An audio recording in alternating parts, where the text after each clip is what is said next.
one word I have for Sainz is consistency. The other word I have for him is racecraft.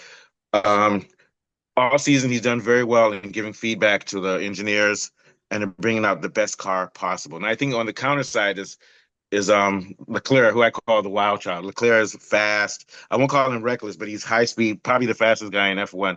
But he lacks the consistency that Sainz has.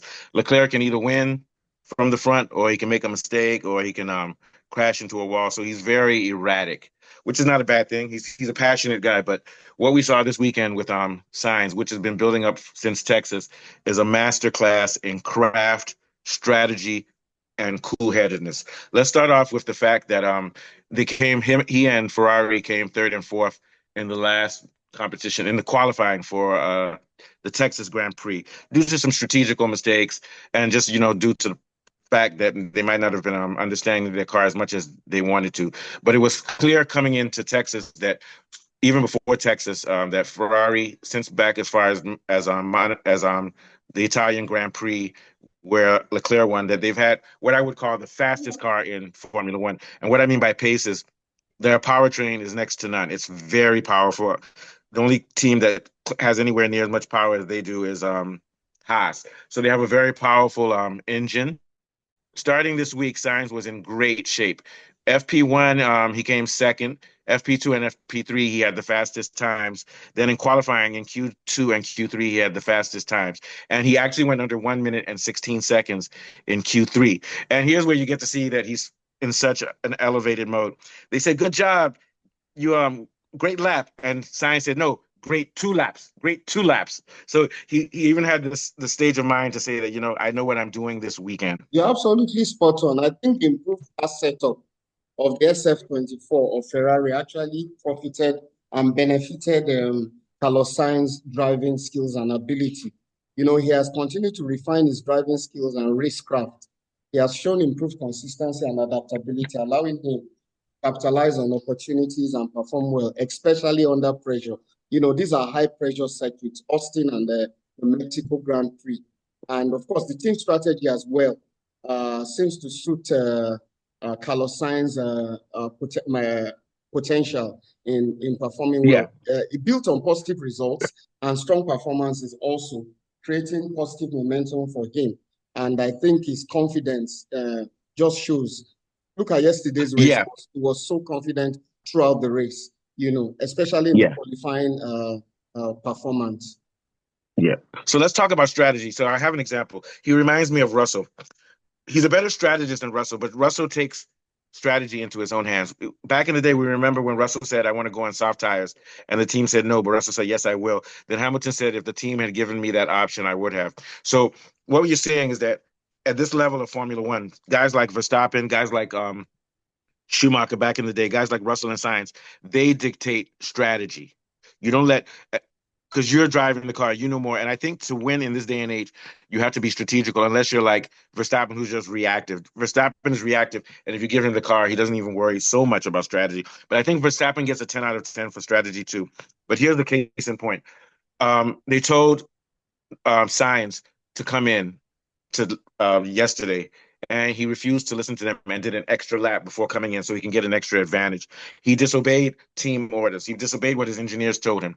Nobody's mad at him. It's not in the news today. Nobody's talking about that because he knew better. So what I'm saying is that Sainz is someone that if he goes to Williams next year, his feedback on the car and with his setup and brilliance and his IQ for strategy, it's actually, I think it's the best in Formula One. What would you say? I think he has the best IQ for strategy in Formula One right now. Yes, I agree with you. And I think for one reason or the other, because there's been so much focus on Charles Leclerc throughout the season because of his strong performances, there seemed to be some pressure shifted away from Sainz. That has helped him to slowly but quietly develop himself and improve his performances progressively as the season was, progressing. So I think that has helped him. And now his performances have really come to the fore. And it showed that even in Austin and Mexico, there can be a lot of unpredictability in terms of weather and track conditions, but was able to maneuver, despite the fact that there were a lot of things that could have gone awry, but was able to maneuver and adapt to these changing conditions. Yes, cool-headedness. Because at the start of the Cool-headedness, race, let's exactly. keep it clear. Cool-headedness. At the start of the race, my boy Verstappen outstarted. No problem. Verstappen had a fantastic start and had the advantage of having the inside lane. So now Verstappen passed Sainz, but Sainz was aggressive and tried to pass Verstappen again. But Sainz was coming wide and was going to cause a collision, so he went out of bounds. That was a situation that could have gone very wrong for Sainz. First lap, he went out of the track, came back in, Yes. gave Verstappen the place back. Came back, gave Verstappen the place back. And then on lap 9, he made a brilliant. Are you still there? Yeah. Yes, I'm with you. Yeah. I think it was cutting. And then did you see on lap 9 where he was coming in? Yeah. On lap 9, he didn't waste time like Norris. He didn't pussyfoot. He came behind Verstappen, shunted to the right, and zoomed by him. Clear assassination. That's what I call it, a decapitation. Verstappen had no way to fight back. And Of this is a course. lesson to Norris Of on how course. to race. In fact, What he did. And that move, yeah. go ahead, go ahead. You Yeah, saw that move. Yeah, go that ahead. strategic maneuver at the start, Sainz execution Yeah. was perfect. It was initially critical as he allowed Verstappen to pass at turn 1, but he was able to reclaim Yeah. that lead strategically later. This calculated move shows Yeah. his composure, like you said, cool-headedness. These are Yeah. liking And then lessons. Yeah, and then here's a leadership mode. He was in the lead and Leclerc was coming second. And he's commanded all weekend. He knows he is the preferred driver. He told the team over the radio, keep Leclerc back. In other words, don't make Leclerc fight me now because I'm willing to beat Norris. He knew that Norris was closing in on Leclerc, and Norris and McLaren has better tire deg than oh yeah, Ferrari. sure, And sure, sure. this guy, he said it calmly. He said, I'm going as fast as I can, but you guys make sure you put Leclerc on a leash. He didn't say it in a rude way. He said it strategically. It's like me talking to Yes, you, Lorato. Okay, Lorato, yeah, you're the team man. Things are going well, but just make sure you talk to Leclerc so that he doesn't push too hard because we have to maintain our tires. And this is sure. my race. That's basically what there's nothing wrong with that because it was his race. So what he was doing was he was determining the team's strategy overall. And Vasseur, who is the owner of, not the owner, but the team principal for Ferrari, had no complaints. And this is things that Hamilton and Norris and these guys need to learn. If I had known, if my team had told me this, blah, blah, blah. No, there's no excuses. When you're a Formula One driver, you have to also be a mechanic, an engineer, a strategist, everything. And I think we have to give credit to Sainz for having a brilliant week this year, this race, staying calm-headed because he could have easily gone back and forth with what's his name with Verstappen, but he didn't waste Verstappen, time. He yeah. shunted. He gave him his parts. He gave him his places back, and then he passed him and gave him no chance to defend. But then Which it now instead of like, it begs the question now, why keep the clerk and then allow Sainz to go? yeah, they did this early in the year because they thought Leclerc was their Was the ace golden boy, driver. and also they Okay. want. And I think it goes down to money. This problem with Formula One is all about money now. It's not about winning, Money, of which is course. why Red Bull is keeping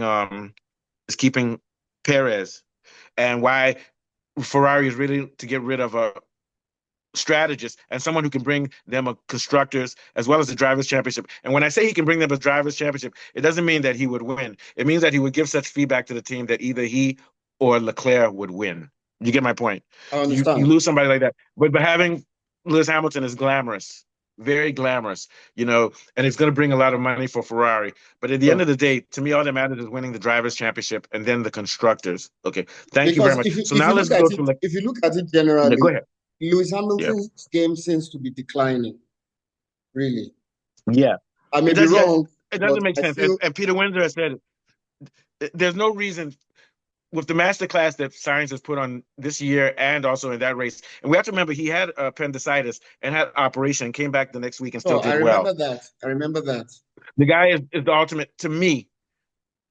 I'll put him up there as top 3 drivers in the world right now with supposedly Hamilton and Verstappen. Yo, sure, He's better than absolutely. I Norris. agree with you. He's a I better agree with driver you. than Norris. He's a better driver than Leclerc. Leclerc is faster than him, but he's a better driver than Leclerc. There's a lot of guys who are good drivers, like Colapinto.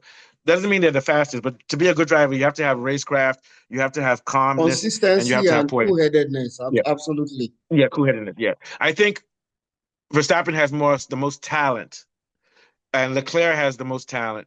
But I will now say right now, given this year and seeing what Sainz has done, the Sainz is probably top, the only two people who might be better overall drivers than he is. I said he are. I've been learning American English. For sure. Then better than he is are no, I mean not Norris, are Verstappen and Hamilton.